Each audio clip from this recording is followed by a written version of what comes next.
Hey, what's up everybody? Welcome to another tutorial. I hope the hands one was a bit helpful for you. The way I'm approaching this is I'm trying to get some things out of the way before I do dynamic poses as a tutorial. Mostly because the hands and the head specifically are kind of the foundation for me when it comes to trying to come up with a pose. So after explaining these two things, I think it'll be easier for me to approach how I do dynamic posing. Everybody does it differently. There's, of course, a million different right ways to do it, as long as the end goal is the same, right? When your final piece is done, the journey matters to you, but I mean, the thing that you're posting in social media, that's how everybody's gonna take it in. So I do suggest checking out other tutorials from other people, whether it be like specifics, facial structure anatomy, or just anatomy for other things such as chest, muscles, and because I'm don't think I'll be able to go into hyper specific detail about those things, where it'll be easier for me to just explain kind of a broad outline of the few things that are really important to my process. So diversify yourself when it comes to tutorials, and just think about it like each time you watch something from another person, it's not like it's taking away from your experience of a previous tutorial. It's just adding into another layer of knowledge that you'll have in the back of your head when you approach drawing. So yeah, just wanted to get that intro out of the way. Let's just dive in, and I'm just going to explain to you how I roughly sketch out heads. And it's all really just, once you can understand the shape of a head in most directions, it makes it easier to approach it and add that classic crosshair look to then give it direction and kind of give you a baseline of where you want to put the face. Give you a baseline of where you want to put the face line, you know? But yeah, as of now, I've only done the forward, the three-quarter, and the looking up face. And when it comes to faces, you need to really like understand a couple points. Like, where's the chin gonna be, and where's the top of the head gonna be, and understand that the chin is going to kind of anchor wherever your head's going. For example, with the looking up face that we have right now, that's the underside of the head, and for me, that's very important to illustrate when I'm drawing like a really rough head shape. But in the looking up head specifically, I think it's important to throw in a neck there just so we can have some sort of way to tell the head's direction. Um, but yeah, that kind of adding in that sort of diamond shape of the underside of the head will help you place where the face is going to go on that specific head. A good exercise that I think that could help you out would be just start drawing a bunch of circles and then draw that sort of crosshair plus shape, um, just to give yourself direction, so you can start sort of defining in a 3D space which way the circle is facing. So, for example, moving into the side view, since the nose is going to be completely on the left side of this head, the line is just going to be leading into where the nose would be, and you wouldn't have that sort of vertical the line that comes down, because that's sort of created with the way the head is facing. But for me, loosely drawing the head shape in, I'm just kind of sort of defining all of the features that would be there, such as like the jawline, how the line where the middle of the head meets where probably the ear would be, and then the jawline comes sloping downward, and the back of the head where the skull kind of protrudes. If you look at a picture of a skull, you'll see that there's that slope from the back of the head down to the chin, and it's all just suggestive detail that I'm working with. And when I'm moving into something like a three-quarter backside view, I use the neck as a way to understand where the rest of the head's going to go.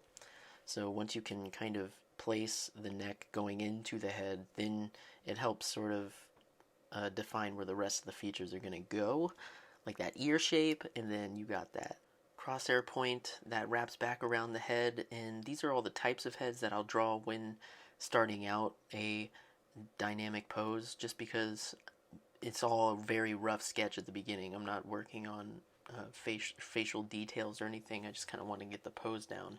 And this is how loose I start with the head, just so I can get a general direction and move on from there. Lastly, we're going to add in that back view continuing with using the neck as a way to understand where the rest of the head's going to come from. So it's coming out of the back and going into that skull. And just kind of, you can look at pictures of a skull in the neck just to kind of get a loose understanding of where all of these parts of the head are. Because once you are kind of able to understand a skull, that's when you can start sort of understanding where the skin is going to be layered on top of it, and then on top, then your face goes on top of the skin, and so on and so forth. But yes, I'm going to throw in that little crosshatch shadow to kind of help define that slope that comes from the back of the head down to the chin. Kind of shows that it is usually something that is conveyed with shadow, unless you got something crazy going on with the lighting coming from below you. If you're standing over a cliff with lava just lighting up the bottom side of your face, and we'll get into that a little bit. I'm going to cover a couple loose examples of how to light a face and just doing lighting and shadows in general. But for now, we're going to just do some loose face details. So, like I said, you're going to use these crosshairs to help kind of add some geometric shape to the head. Put it in sort of a 3D angle. You don't want to just do like something like this, like it's a plus sign directly. You want to add some sort of arc to help define which subtle way the face is going. So if it's slowly looking up, you can see, or if I want to change this arc to be a bit downward, it could be as if it feels like a more serious or determined intention. But yes, now that we have our crosshair, let's move into where the face is going to be. And something I generally use as a main rule that will help you kind of understand faces really easily is the top of the ears should be at the same height as the top of the eyes, and the bottom of the ears should be at the same height as the bottom of the nose. And then the middle space in between the bottom of the ears and the chin will be where your mouth goes. And it could be happy mouth or sad mouth. And then I'll move that nose down a bit just so the tip is in perspective, shooting out a bit. And then I'll add my brows, which you kind of want to pull from the middle of the head. Think of like a melon shape. And then adding in those cheekbones gives you the opportunity to then adjust how you want your jaw to look. So it could be like a real chiseled jaw, or it could be soft, kind of how it was with that sort of angled shape. I think I'm going to go with the soft look though. And from once you have these guidelines, you can then adjust facial features. Like the nose can be a bit more squished. But yeah, I'm going to go back to the other nose that I had, make it a bit more pointed, more anime-like. Add in those mad brows, and then when it comes to the hairline, you can just really eyeball it. It could be at any point. Generally if it's an older person, it'll be a higher hairline, because they have less hair. And so I'm going to give this guy a cool little spiky hairdo. Hair is a whole different beast that I can tackle in another video, but for now let's just work on the face. It's usually fun once you get your face done to just play with a bunch of hairstyles, because it really is like a character of its own in itself, the hair, especially on women. But for guys, I'm just going to add this general sort of loose idea of like a messy hairdo, and I think this is going to help us move forward in explaining how to sufficiently light a face.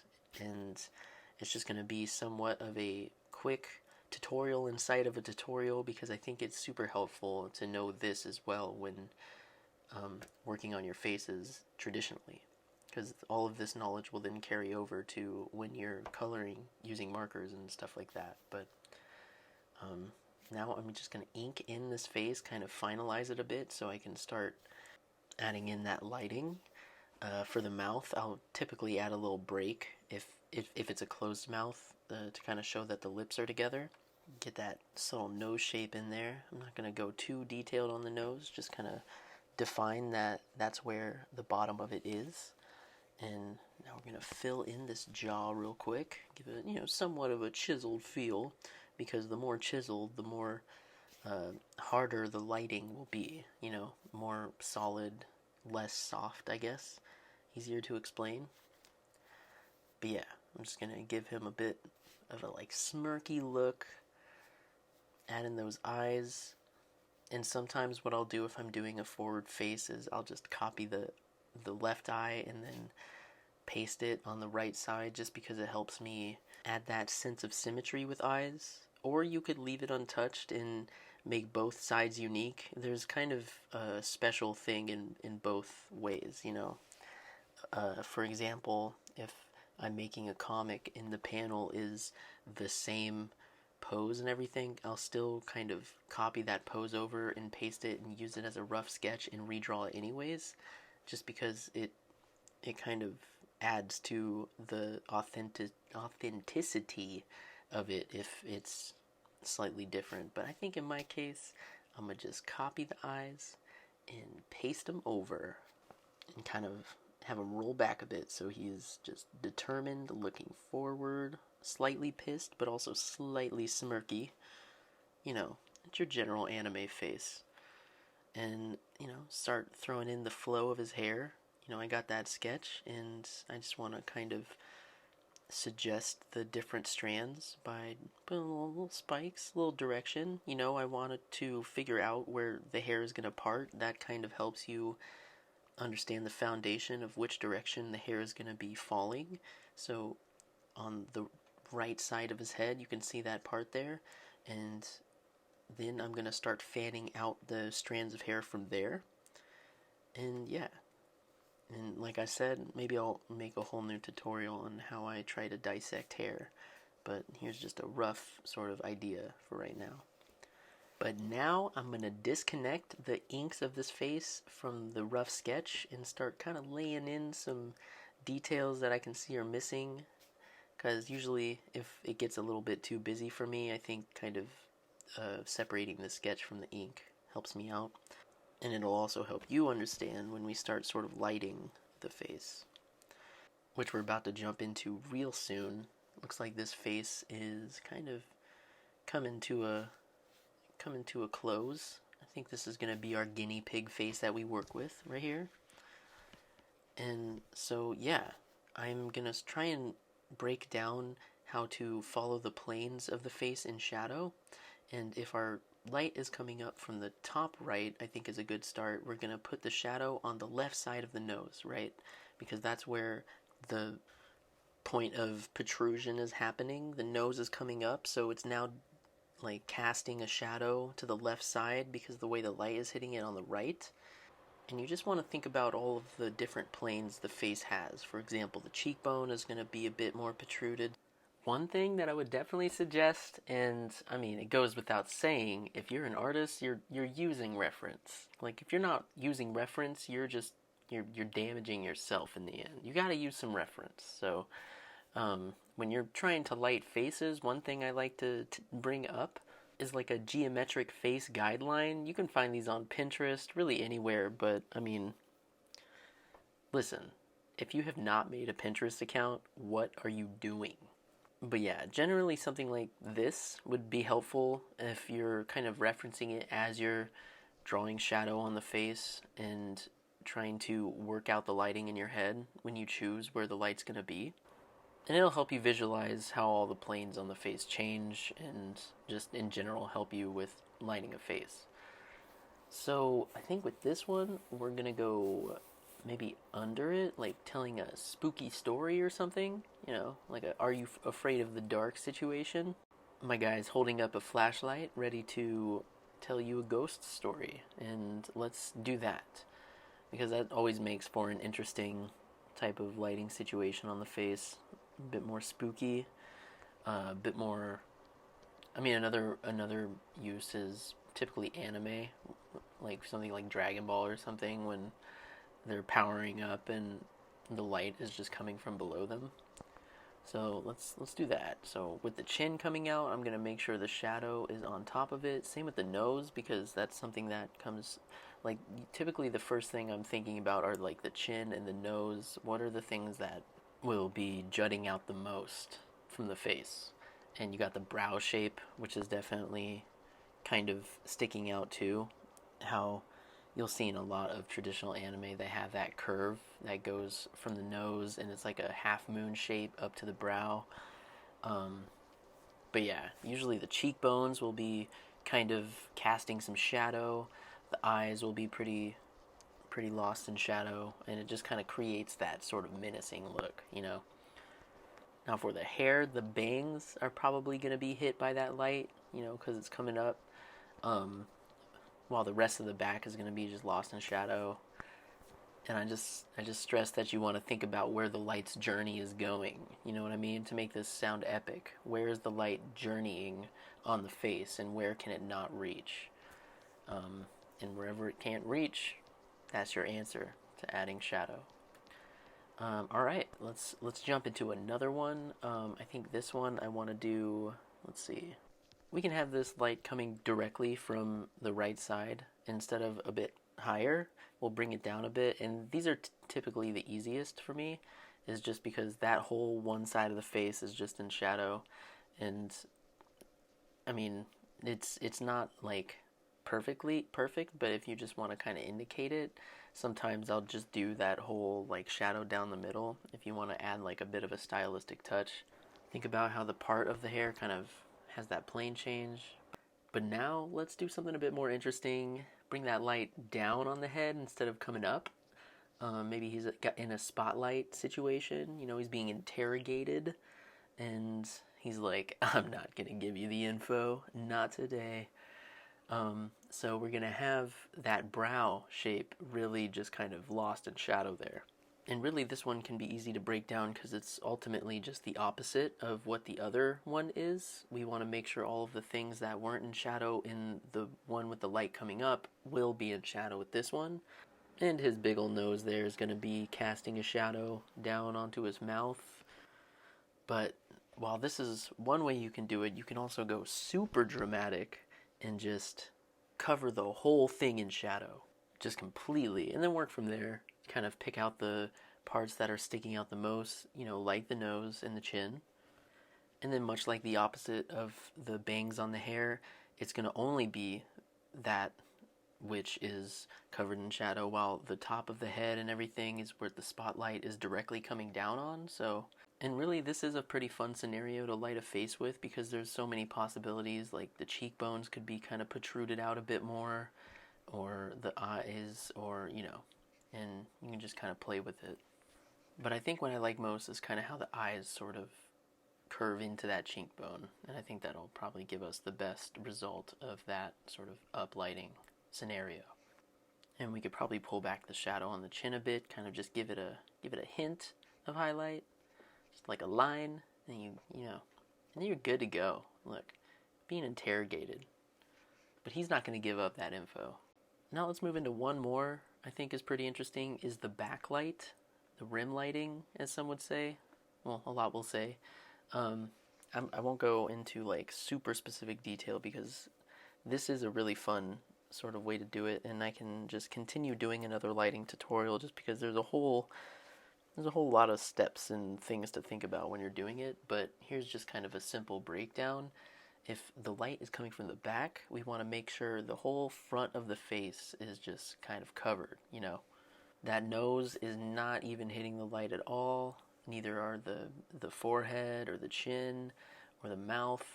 It's just all pretty much kind of lost. While the cheeks and everything on the side of him is going to be a bit more defined, seeing as the light is sort of wrapping around his head. And then from here, there's some possibilities that you can play with. Maybe the light is a bit more wider than you expect, so it could leave some small highlights on something like the cheekbone kind of wrapping around, or you could do the nose. But I don't think so with this case. I just think if his whole face is covered in shadow, that kind of adds to the drama of the situation.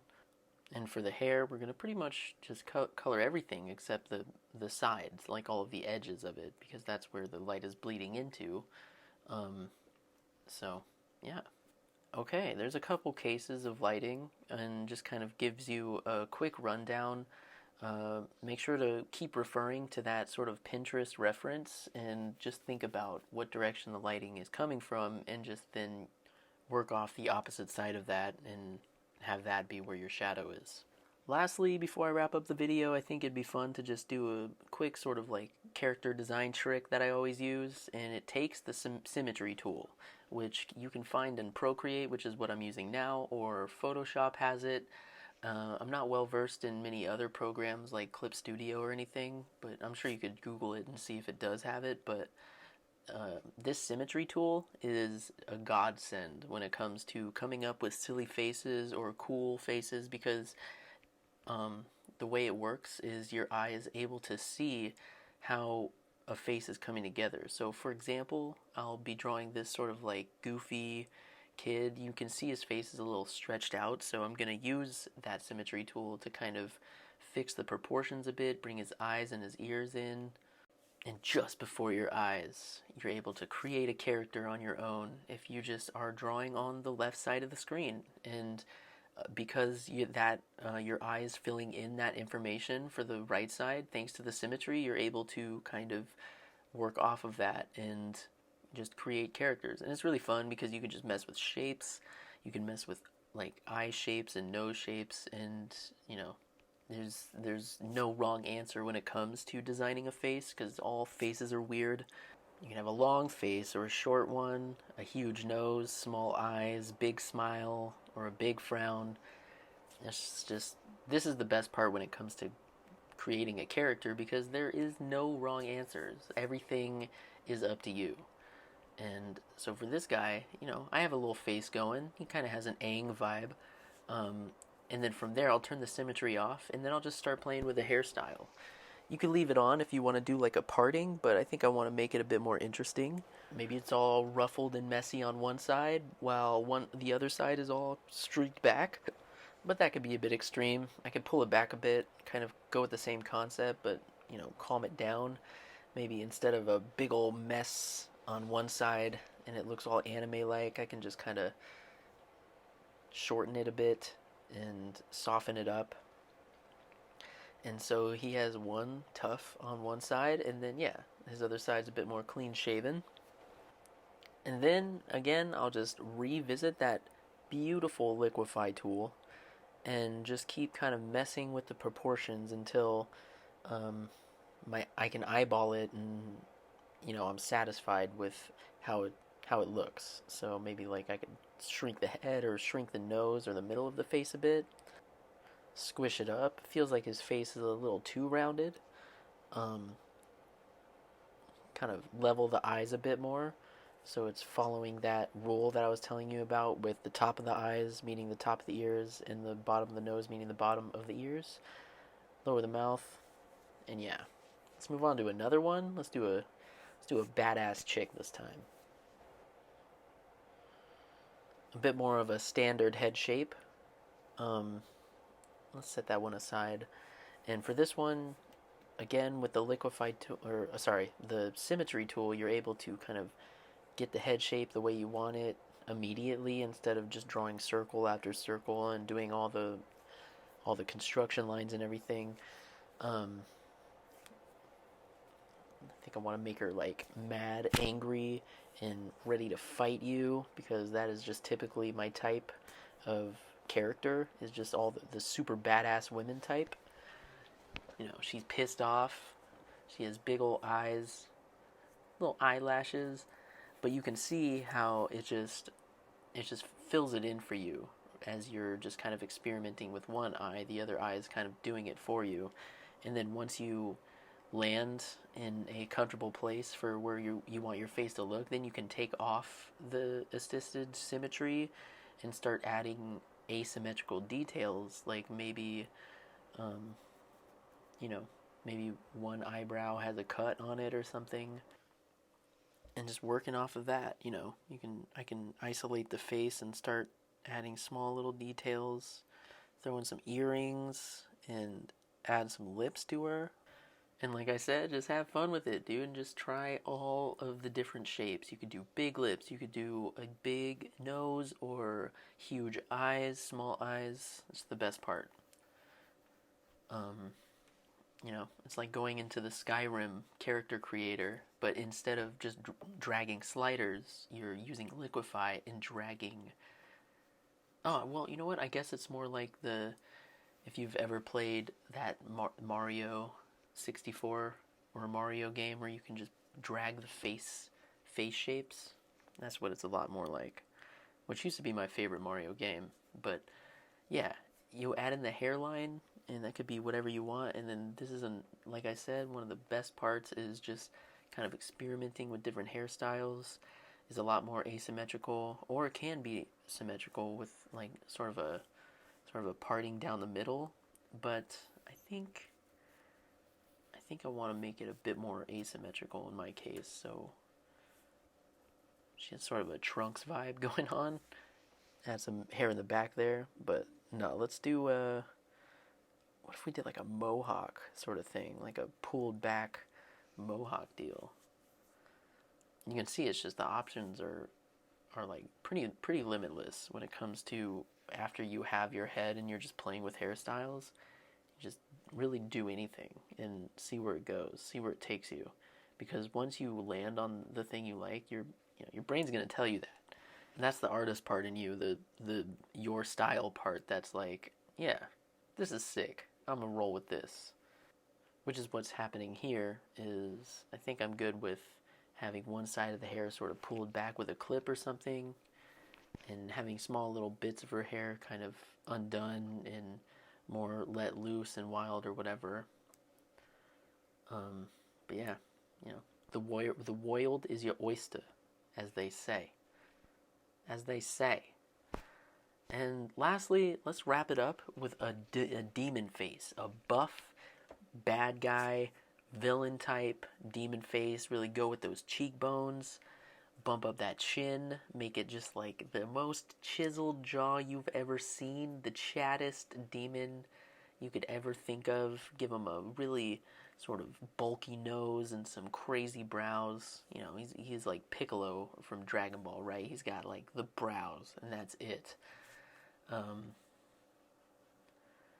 Give him just like that most, like everything is an edge. Everything is sort of a pointed triangle look, because that's typically when it comes to creating a character, the concept for villains is they are a bit more sharp and, you know, not a lot of rounded parts going on for villains. You can see in a lot of like villains in media, they all have like really sharp edges. Like the Joker, his nose is typically just a pointy triangle. He's got those crazy cheekbones, and his chin is just sometimes just literally a spike. But yeah, just Google a bunch of villains and you'll see that a lot of them have like really sharp edges. And so that's what I'm going to do for my demonic guy. Leave his eyes in some shadow. He's just pissed off. McDonald's ran out of Happy Meals. He wants his toy from the Happy Meal, but unfortunately that was one of the toy series that are super popular and they ran out. And so he's just pissed off. He's mad. He's like, where is my Happy Meal toy? And yeah, kind of shape up the forehead a bit here. And one thing I really like doing is just kind of just really cross-hatching out the baggy part of the eyes. It just gives you that real sort of menacing feel. Yeah, we'll just add some loose hatch lines to kind of define how sharp it is. Throw in some horns, because he's a demon, right? You gotta add the horns, and you can add them anywhere. When it's a demon, the horns go anywhere, so maybe they can come off of his chin. Yeah, by this point you get the idea. Just play around with the symmetry tool when you're designing a face, and just go crazy with the shapes, and it's just super fun to do. But I think that's gonna wrap it up. I think we're gonna come to a close with this one. If you made it to the end, you are the greatest. You just know that I truly appreciate you watching this whole thing. Like, if you made it to the end, that's cool. But yeah, please like the video, subscribe to the channel if it was helpful. If you want to see more, I'm going to be trying to do these weekly, and they'll just either be tutorials or just fun art videos. And yeah, I think next we're going to do dynamic poses. So thanks for watching.